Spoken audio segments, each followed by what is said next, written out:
Добра вечер, почитувани гледачи. Јас сум Драган Билосављевиќ, а вие следите емисијата ЗАСПИЙ ако можеш. Вечера во малку поинаква атмосфера, не сме во студиото, туку надвор во еден скопски хотел. Причината за овој разговор е една сензитивна тема која што провејува често во светските медиуми, иако кај нас, ако сме реални, не толку многу, именно растечкиот антисемитизам во Европа. Нешто за кое што велам во Македонија помалку се зборува, меѓутоа очигледно е факт на европскиот континент. Вечерва ќе разговарам со доктор АЛМИРА ХАЛПЕРИН, професорка и истражувач од Британија, професорка со еврејско потекло, меѓутоа таа има и британско државјанство, и ќе зборуваме на оваа тема од нејзиното лично искуство, меѓутоа од искуството што го имаат израелските државјани и воопшто евреите по потекло во Европа. Се разбира, оваа тема е сензитивна заради настаните во Газа и заради сето она што се случува тамо, и затоа би ве замолил да ги погледнеме работите надвор од црно-белата слика, бидејќи ништо на светов не е црно и бело, и да се обидеме да погледаме низ призма на објективност, ако воопшто тоа е можност. Dr. Amira Halperin, thank you for this conversation. Thank you. I hope you enjoy your time in Macedonia. Yeah, very much indeed. Okay. What is the reason for your visit to Macedonia, in fact? I'm here in Macedonia as I'm trying to explain to different institutions worldwide, including parliaments and universities and communities, the problems that are occurring in the UK since October 7th. And also, I think it was very productive discussion today at the Parliament, where I've been invited by members of Parliament to hear and to testify about the situation of the threats of terrorism in the UK. Mm-hmm. Can you introduce yourself a little bit more for Macedonian public? Yes. I already told that you're a professor, but nevertheless. Yes. So I've been a journalist, investigative journalist, working on terrorism in Europe before doing my PhD. And then I worked for my PhD for many years. I worked on research of the Palestinian community in the UK. I interviewed the members of both Hamas and Fatah in the UK, the Palestinian diaspora. And I worked as a university professor for many years until October 7th. Isn't it strange that you, as a British Israeli professor, do an interview with members of Hamas or their family, nevertheless? Is it strange? I think it's unusual. The research actually has been acknowledged as a pioneering research exactly because of this fact, because it is very difficult for Jewish Israelis to get access to this community because of the hostility between the two communities. In order to do it, you need really to understand that you start from the point that you learn about this community by listening to them. You're not coming there to judge, you're not coming there to create political disruptions or political discussions. And that's what I did as a professional. Having said that, it was very difficult at times when they were either reluctant to speak with me or suspicious about my intention, or in more severe cases where Israel, for example, attacked in Gaza or the West Bank, and the following day I had scheduled interviews in mosques and I had to come in where protests erupted. These were times when it was very difficult. But finally, I've managed to complete the research and conducted hundreds of interviews with Palestinians across the UK by sitting with them one-on-one in their natural environment. So at the end, it was successful? It was successful, and I published a book about it, and the book was very successful. And actually, the book also has been acknowledged by Muslim professors and the Muslim community. So the Muslim professor that wrote the preface of the book said that I tried basically to help tackle the problems of dehumanization by listening to the Palestinians and bringing their stories in their own voices. So, as a professor, as a professional, and in private, you were not someone who will be determined as an anti-Muslim or anti-Palestinian. Mm-hmm. Is right? That's right. But nevertheless, on the university where you were working, it happened something strange, unusual, and then after that you were excluded from the university. Can you tell us please more about it? When October 7th started, I worked as an assistant professor at a big university in the UK, in the West Midlands. The name of the university is Coventry University. And immediately after October 7th, when I felt that I need the time that you need the most attentive feeling, you have to have attentives, being listened by others, I felt that what is happening is the opposite, that I've been excluded, that professors and students are judging me because I'm from Israel, because they believe that Israel committed genocide, and this happened really hours after October 7th. They said they sent letters to the vice chancellor of the university saying that Israel committed genocide for 56 years and basically blaming Israel for what happened on October 7th. But you are not Israel. You are Israeli, but you're not Israeli state. And also you are a British citizen, so is that important? That was the most difficult thing for me, standing in the classroom and teaching students who are British and are Americans and, you know, coming from India, America, US, and different places around the world. And you stand there as a British professor, not only as Israeli, but as a British professor. And after investing so much time in a career that is aiming to promote understanding, you've been judged by being Israeli, and not only judged, but also I've been threatened by a student in class that is protesting and collaborating with the most radical organizations. But did you do anything which will make you, I don't know, in some way, did you give them reason for any hostilities against you? No, there was no reason for hostility. I was trying actually to be very accommodative, to accommodate their needs and to understand what they're talking about, to understand if they want to talk about the war, if they want to talk about the conflict. I was very professional. The attack came without warning. I think that, of course, I didn't have any reason to do it. By British students, right? Yes. And what was the answer of the university? The problem at this university and other universities is the gap between what they committed to do to what they do in practice. After October 7th, all universities in the UK committed formally by sending letters to members of staff across the UK that they would help to tackle problems of anti-Semitism and Islamophobia and would support anyone who has been affected by the Gaza war. But what happened... That seems right, okay. Yeah, but what happened immediately after October 7th was the opposite of this commitment. Instead of supporting students and staff of the Jewish members of the Jewish community, they just let us feel that we are not safe. They basically allowed students and staff members to chant for jihad, to call for intifada, which is the killing. Campus. Yes, intifada, which is the killing of the Jewish people. But isn't that forbidden? It is forbidden, but because there is a dispute about the intention of the students by saying, for example, jihad, there is always this dispute. This is what they say, the management. There is dispute. What does it mean? I know that what does it mean, and it's very clear to me what does it mean. But the excuse was, yeah, it's a holy war, and this is basically killing the Jewish people. So that's very clear. Okay. And what happened next?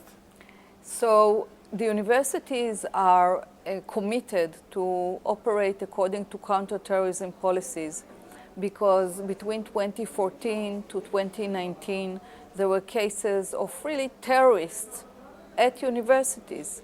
Students that became terrorists, like John, the jihadist that we all know that beheaded in the US and so on. And they decided that they need to address these problems, and they developed under prevent strategy.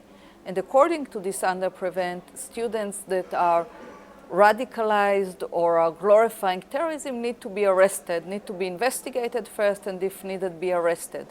But universities didn't do what they need to do. They couldn't implement these strategies, and there were many problems that led to the fact that they didn't do it. One of the problems was that Palestinian students, for many years, even before October 7th, were saying that under prevent strategy means for them that the universities are spying after them, they are trying to track them, and they are trying to shatter the Quran books in prayer rooms at universities. So basically they're protesting against under prevent strategies, and the universities in many cases had to give up, and were terrorists, really people that are terrorists or support terrorism on campuses were arrested, then they were released because the management of the universities were very apologetic and said, okay, we understand that this is open to interpretation, or we hurt your feelings, and so on. And so after October 7th, it just intensified, and it grew up to a point where professors that collaborated with universities that support terrorism in Gaza and the West Bank were teaching students how to hate Israelis and how to promote these radical messages. See, there are teachers who do that. Yes, at many universities. It is pretty strong accusation. Yeah, immediately after October 7th, there were hundreds of scholars and practitioners that signed on a statement that is saying that Israel is committing genocide in Gaza and an action must be taken. And on this statement, not only scholars and practitioners signed, but also a terrorist organization. For example, Al-Haq is a terrorist organization that is also one of the signatories on this petition.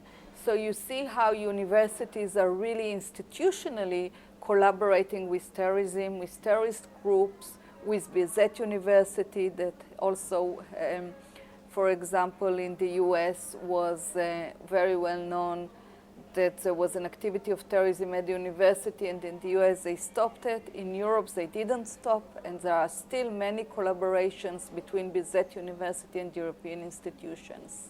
Mm-hmm. So British government is making laws against extremism, but some of the universities simply didn't accept them. So it must be some real reason behind it. Why? Do you have any idea why? I mean, it's not logical. United Kingdom is the cradle of freedom and democracy, and also. And I think this is exactly in your question. The answer is in your question, because now the UK government, the Home Office, decided that because Gaza is a war zone, basically is a zone where there are many refugees and people are fleeing and they are being deprived from education. According to what they say, they need to come to the UK to pursue their education. Okay. Now, the problem is that the Palestinian students that are arriving to the UK, many of them are radical and many of them are collaborating with Hamas. But the universities and the government are in a situation where these students are challenging all the checkups that the government is aiming to promote. So for example, now the government is suggesting to do biometric checks, and the Palestinians are rejecting this. But it's not only the students are rejecting, but it's also professors, and there are also terrorist organizations, global terrorist organization, because Hamas is a global terrorist organization. It doesn't operate only in Gaza, it operates in the UK, in the US. So there is a big network of support in these students, helping them to arrive to the UK without checkups. And many of them, as have been witnessed and they have evidence, are glorifying terrorism, are supporting terrorism. There were many arrests of students. There were students that occupied buildings at universities. And it became a situation where, from one hand, universities are embracing these students to come to the UK, and they're promoting campaigns that explaining to the students from Gaza why they should arrive. And for example, they say to them, well, you should come to learn here in this university because we can accommodate your needs. We have mosques, we have halal food, we have everything. Empathy. Okay, of course. Everything. But from the other hand, they are doing a big campaign, the Palestinians that are coming, against Israeli and Jewish professors. And they have big posters where saying we put the Zionists into the ground, we exclude the Israeli professors, we exclude the Zionist professors, Israeli scholars should be out. So from one hand, we are being excluded very openly, and from the other hand, the Palestinians that are excluding us are supporting terrorism very openly, and we see it on social media in a very, very extensive way. There are a lot of Israeli professors in UK? There are not many. And at the moment there are even less because of this problem of the campaign against Israeli professors and scholars and the boycott against Israeli and Jewish professors. So even less are coming now.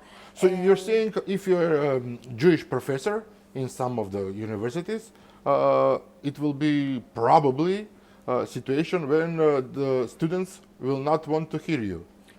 Yes, so for example... Just because you're Jewish, not because of your, I don't know, political orientation or because of your, I don't know, some kind of books or statements. Simply because you're a Jew. Jew and Israeli as well, Israeli. yes. Yes. In my case, it was even more difficult because I did my research about the Palestinian community. And when you were friendly, in fact. Yes, that is strange. Yes, but I learned that after October 7th, my research was actually against me. The fact that I did research about the Palestinians was against me because they didn't want to hear Israelis speaking about the Palestinians, even though it was a research that brought really their own story and promoted reconciliation. Mm-hmm. So, can you tell us about other incidents you have with students, I don't know, or with professors in UK? Yes. First of all, at this university that I worked, there was, for example, a Palestinian professor, and he talked in the media quite a lot about the situation in Gaza. And he was very radical. He was a Palestinian that was working with Birzeit University for many years, and he talked about the genocide. So the university in Birzeit is in Gaza? The University of Birzeit is in the West Bank, but according to my sources that I talked with after October 7th when I did my research, all the universities in Gaza and the West Bank that were linked with terrorism and were demolished by Israel were demolished for a reason. And whereas the Palestinians themselves say that Israel is basically demolishing their education. So they are promoting now a campaign titled Educide. And Educide means that the Palestinians are saying that Israel killed their education and therefore they need to pursue their education elsewhere, not in Gaza, not in the West Bank, but in Europe, for example, in the UK and in the US. So they are coming to the UK from these places. But the horrific thing is that universities in the UK before October 7th, many universities were collaborating with universities like Birzeit. And Birzeit University is very well known for its activism and for its terrorism links. For example, there was a situation at Harvard University in the US where they cut ties with Birzeit University. And in Europe, in general, and in the UK in particular, this situation is not happening. They are still continue collaborating in Europe, many universities with Birzeit University. And I will give you one example why Birzeit University is a radical university. If we look just at this university as an example, one of the universities in the UK worked with Birzeit. They had collaborations and they had memorandum of understanding. And the president of Birzeit University was killed by Israel after October 7th, and not Birzeit University, sorry, I'm talking now about another university, College of Applied Sciences in Gaza. Okay. And the professor that was leading this university was killed by Israel because he was linked to terrorism. And after October 7th, he became a shaheed, a martyr in the shaheeds list of Hamas. And they have the list and his name is there.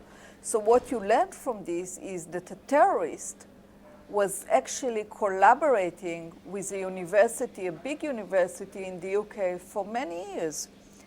And after he was killed, he became a shaheed and also has been embraced by few universities in the UK that were either working with him or he was studying at one of the universities in the UK. And this is one of the major problems, that Hamas terrorists that are basically embracing the fact that the terrorists are shaheeds, which means they prefer the life in paradise after death because they know that would be good life. This is their ideology, and we see this problem here. Yeah, but when you mentioned demolishing of universities by Israeli army, that in Europe is never a good picture. No, it's like not just against the law, and it's against the morality, in fact. Are you talking about demolishing universities? Yes. Yes. The pictures in Gaza look very bad because what we see on the screen is we see universities being demolished. That's, I understand, it's very difficult to see. But we have to understand the background for this, and we have to understand that we, as a community of educators, for example, are being blamed for killing the education just because there is a war and our government decides to do it, right? The situation is very complex because Israel is trying to mitigate the risks of terrorism. And while doing it, they have demolished universities and hospitals that have been used by Hamas. So Hamas used human shields and they use these places as places that they would hide or use ammunition and so on and so forth. And when the But in that hospitals, there are a lot of children, for example, or right, old there are a people lot of and children. women. And But as we all know and we all say, because this is a war and a lot of children are also being killed in the other side, right, in Israel, because of rockets or after October 7th. So we have a loss here on both sides. But the real problem is, in my opinion and in my understanding and according to my research, is the fact that whereas in Israel, civilians, not only Israelis, but also Americans and others that were on October 7th in Israel, are killed and have been massacred by a terrorist organization deliberately only because they are Jewish and Israeli, in the other side, children maybe are getting killed, but that's because they are not being protected by their own government. Because Hamas, we have to remember, is a terrorist organization that is also the government there. So when they decided to start and launch this attack on October 7th, they didn't think about the civilians, right? But the more disturbing situation for me at the moment is the fact that this conflict in the Middle East is affecting communities worldwide. And I will tell you why. Hamas has been operating for many years outside of Gaza and the West Bank. They have cells in Europe, in the US, and in other countries for many years. But now, after October 7th, they are trying to challenge the fact that they are posing a national threat. So what they did now, Hamas instructed a British lawyer who is also Palestinian, and he is working on a legal bid to remove Hamas from the terrorist list. He actually has been arrested by the Home Office because of terrorism charges, and he is now challenging this. Because he was a normative legal firm, and after Hamas instructed him, he became a political activist. He changed the name of the law firm, and now it's called From the River Way to the Sea. And the problem with this, that is not working in a vacuum. we don't have this lawyer that is trying to exclude Hamas from being a terrorist organization. We have a lawyer that is supported by, for example, 18 bodies of students and staff, and supported by other terrorist organizations and other radical organizations, and supported by organizations that also support the liberation of the Palestinian prisoners in Israeli prisons and Palestinian prisoners in Britain. There are Palestinian prisoners now almost every week because there is a big group named Palestine Action that has been designated as a terrorist organization but continue operating. How is possible if they are designated? That's exactly the point. That's the problem. Whereas the Home Office decided that Palestine Action is a terrorist organization and they banned Palestine Action, there are demonstrations every week across the UK of Palestine Action, and they support the Palestinian cause, they support what they call the resistance and the Palestinian liberation. And what the government is trying to do on the ground is to carry out more attacks, more arrests, and to implement the strategy of counterterrorism. Okay. But it seems that they are not able to tackle the problem of Palestine Action because Palestine Action are challenging this ban, and they continue demonstrating, they continue to be very vocal. And even now, when the government said that every individual that would be engaged with Palestine Action would be considered as criminal because he is engaged with a terrorist organization, it doesn't deter people in the UK to be engaged and join them into these demonstrations. So we are facing here a situation where, imagine the UK, a very liberal, democratic country, but we see every week across the UK demonstrations and protests that are being supported by organizations that are terrorist organizations, and they work with Hamas. And we have Hamas activists in the UK. We have names of Hamas terrorists that are, just recently there was one Hamas terrorist that was working with Germany terrorists and has been arrested. We know that there are Hamas on the ground in the UK recruiting students, using students for the purpose of glorifying terrorism, and no solutions. And the situation is now becoming worse because, for example, we have two problems in this context. One is the Palestinian prisoners that have been released from Israeli prisons in the exchange of the hostage deal. Many of them are now free. So, for example, there is one of them that was responsible for suicide bombing, and during the first and second intifadas was responsible for killings of many Israelis. He's now has been released from Israeli jail and is walking free. For example, just now he's been in Athens delivering a speech about the liberation of the Palestinians, and he's a terrorist. He is basically promoting the most radical ideas, and he is in Brussels free and able to travel across Europe. He can go wherever he wants, and he's not the only one. Others are also coming to the UK. With the students and their families that are coming from Gaza and the West Bank, and many of them, as we have evidence, are also collaborating with Hamas. And we just saw a terrorist attack in Manchester just recently. This is not the first and not the last, because the terrorist cells in the UK are on the increase. Mm-hmm. So, we are talking mostly about the campuses, student campuses, but what about the common people, common situation in UK and around Europe, according to this situation about anti-Semitism? Can you give us a general picture? The general picture is that the common person in the street in the UK, it's exactly like you said. He would see the pictures in Gaza and he would immediately... He will be terrified, of course. Yeah, and he would immediately tend to go, it seems like, with the underdog, because he feels that they are the underdog.